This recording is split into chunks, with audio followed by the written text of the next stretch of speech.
as we are talking about this, I used to be a digital marketing manager for an events company in Dubai, and we do events for oil and gas company. Yeah. I was just wondering what will happen if every oil and gas, people who are on the oil rig gets mandated to get this. What's going to happen? If you take this to the US, what's going to happen? Australia, they have mining. People who do mine.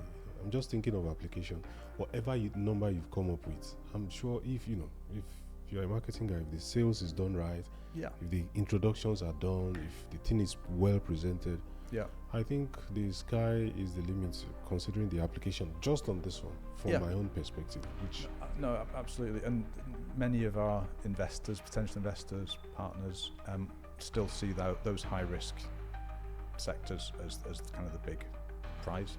And I don't disagree, to be honest. I think consumer technology, very fickle, very, very difficult for all sorts of reasons. And many investors do prefer B2B, they prefer B2B SaaS. So software as a service, or hardware as a service in this case, high risk sectors, you get long contracts, the scale from a single customer, all of that kind of stuff. I totally get. But for us, and this has taken some persuasion, not even of the team to an extent, but certainly existing investors and partners like Scottish Enterprise, talking about how and why we want to go down this B2C route first. It's taken a while, but I do think it's the right approach. It does mean that potentially that B2C side might take off too. Who knows? We've not specifically set out, and if you look at our business plan and forecasts, it's very much using B2C as a tactic to get into B2B, and then, as I say, still developing the high risk use case products. But that's, as you say, just from this, the numbers are significant. Can go to the moon just with this, and it's and that's a hard when it's not normal. I feel we've got some great investors, some great partners, but you do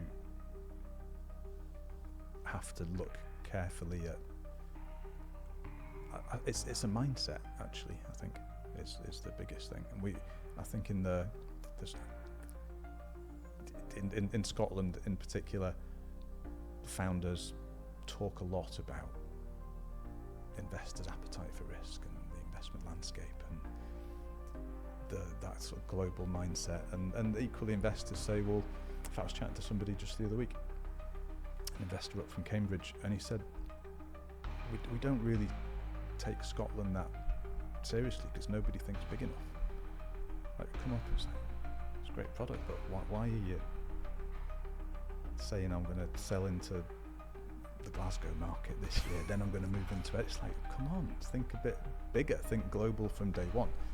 And there's lots of people, some great initiatives in Scotland trying to encourage us to do that, but it's still not normal.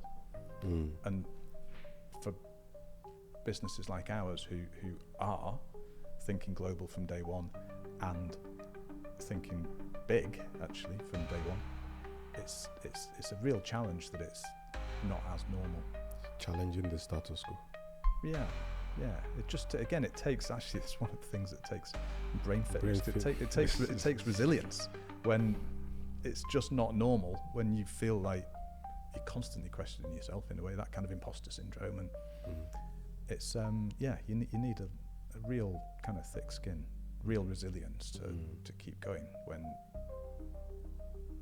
it's, while building this, again, you must have talked about this, but I want you to pay some attention to this. While building BrainFit, has there been a moment of frustration, of probably brain fog, that made you say, this has to work, this has to work? So originally, no. So when it was that high-risk sector, canary down the mine concept, it was purely like the marketing hat on, or marketing head on, and kind of joining the dots, pulling in an opportunity that I identified and then got to know, and then a little bit of understanding of the technology side of things, and thinking, there's a solution. It's what marketing people do actually, is find solutions to either challenges or opportunities. And I identified this opportunity, and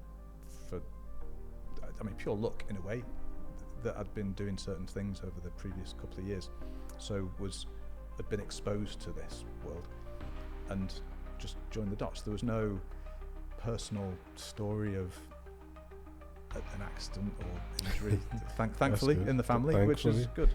In some ways, it does make a good pitch when you can stand up and give a very personal story, but I thankfully haven't had that. Thank God. But then, as we've got more into the individual being at the heart, so as it's moved slightly away from the focus being monitoring individuals and more towards empowering them, so that it does encompass that kind of mental health world, even though we don't use that phrase, that's become much more personal, because I do have personal experience of that. Well, I think we all do, on both within ourselves, but also family and friends. So that's become much more personal.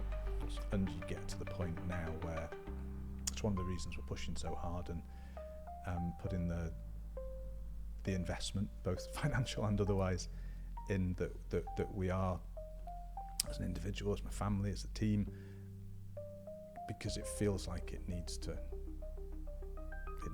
exist. There's a problem, and we can see, and it's not just us, we can see we've got the confidence that other people see it the same. So it has got to the place, not that it's not going to fail, but it's at the point where there's that real, this needs to exist in the world, and we will fight tooth and nail to make sure it does, definitely. We'll fight on the ground, on the sea. That's it. Till we find the solution. I need to make a note of that. That's there'll be a LinkedIn post in that.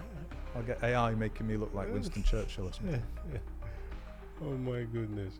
So now, what's this device does is to measure the activity in the prefrontal cortex.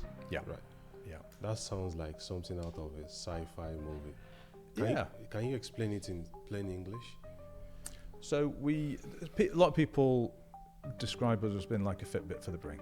I don't. I mean, it's not inaccurate, but I think it's a lazy way of describing. So I wouldn't, as a marketing guy, I don't particularly like that way of defining us by referring us to something else.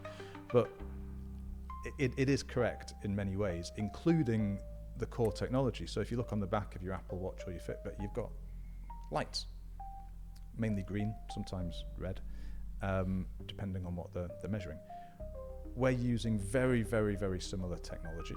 So we're using near-infrared light, which needs to be on here. So within this cap, which is a non-functional mock-up, we've got 4 LEDs and sensors on a strip that sits on the forehead.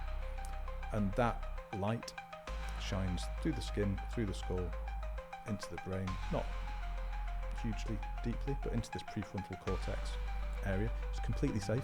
There's actually research that suggests it's good for the brain.